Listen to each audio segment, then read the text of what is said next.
Chickens are taking a bath right now. So.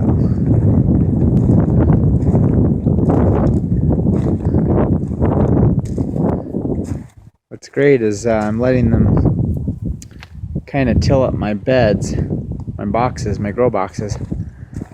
And they do a great job at it. They loosen up all the weeds and get it perfectly ready for planting.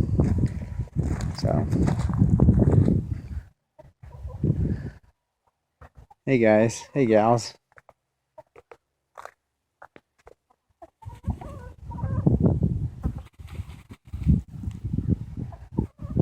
Helps them get all the mites off their feathers, and they find some bugs at the same time and eat them as they go. Pretty efficient, actually. Yeah, I sound like a nerd right now.